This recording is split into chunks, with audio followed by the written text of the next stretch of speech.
আব্বা এখন বাইক কিনবো, কিছু টাকা দেন। কি কিনবি? এইটা আবার কি? এমন ভাবে কইতেছেন যে জীবনে শুনেন নাই বাইকের কথা।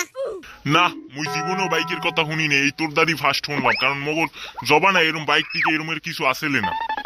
হ্যাঁ, আমিও জবানায় না থাকতে রে, মোর এখন বাইক লাগবে। মোর বন্ধু বান্ধব যা আছে সবাই বাইক চালায়, ও গার্লফ্রেন্ড লই ওরা ঘুরতে যায়। মোর এখন বাইক লাগবে আর 125M। এই বাইক না কিনে দিলে মুই আর ঘরে থাকবো না। আমাদের সাপ সাপ কই দিলাম। হ্যাঁ, তুই ঘরে থাও না, যাই আসমানে থাকে, এতে মোর কাম আছে। মুই এত উঠা দি বাইক কিনে দিতে পারি, এখন রিক্সা কিনে দিতে রিক্সা চালা। আসলে আব্বা আমার কোনো মাথায় সেন্স নাই। আমি এইরকম একটা স্মার্ট পোলা, আমার যদি কোন রিক্সা কিনে দিমু রিক্সা চালাই। আমি এই কথা খাড়ে কোন। তোরে দেখকে আমার এই রিক্সা চালানোর মতনই পোলাপান মনে হয়, আর সেই বেশি কিছু মনে হয় না।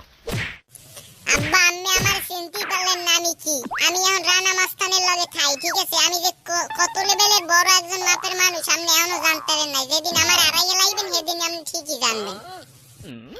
হ্যাঁ, তুই যে মাস্তানের লগে থাও হেটা আমার দেখার বিষয় না। তোরে আমি বাইক কিনে দিতে মনে হয় এই শেষ কথা। তাহলে আম্মের ঘরে আর মুই থাকলাম না, এই আম্মের ঘর দিয়ে আমি বাইরেই গেলাম। আম্মে আমার তেজপুত্র করিয়ে দেন, আম্মের ঘরে আর আমি থাকতাম না। আম্মের ঘর দিয়ে আমি বাইরেই গেলাম।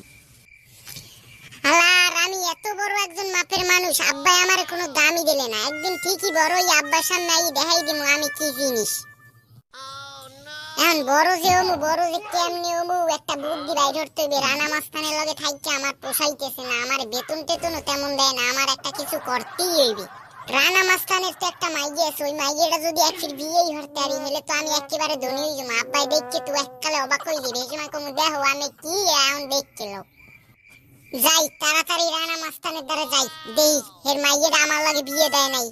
কিরে পেটু, তুই কোথা থেকে আসলি? তোরে তো অনেকদিন পর দেখলাম, তোরে তো এখন আর দেখাই যায় না। থাকস কই তুই? আরে ওস্তাদ বললেন না বাসায় বাইকের কথা বলছিলাম, এই জন্য বাসায় দিয়ে বাইর করে দিয়েছে, এই জন্য আপনার কাছে আসলাম। এতদিন খবর আছে না, এখন যখন প্রয়োজন এখন আইসো আমার কাছে। বুঝছি তোমরা সবাই প্রয়োজনই আমার কাছে আসো। ওস্তাদ আপনার কাছে তো বেশি আগে আসতাম না, আমি চাই এখন আপনার বাসায় থাকবো, কিন্তু একটা শর্ত আছে। কি শর্ত? তাড়াতাড়ি বলে ফেল, তোর কি শর্ত আছে বলে ফেল তুই।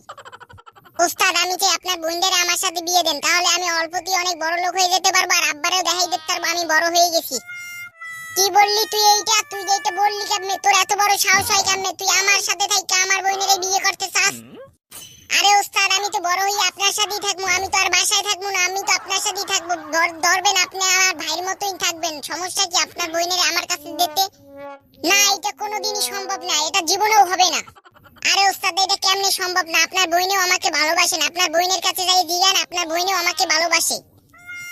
কি বলো সেইটা সত্যি? তাহলে তো আমি ওর কাছে জিগাইতেই হয়।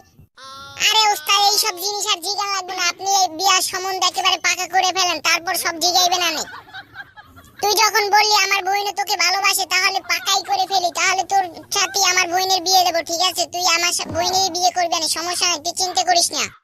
ওকে ওস্তাদ, এখন থেকে আপনাকে ওস্তাদ না ভাই বলে ডাকবো, ঠিক আছে? ওকে, তোর যা খুশি তুই তাই বলেই ডাকিস।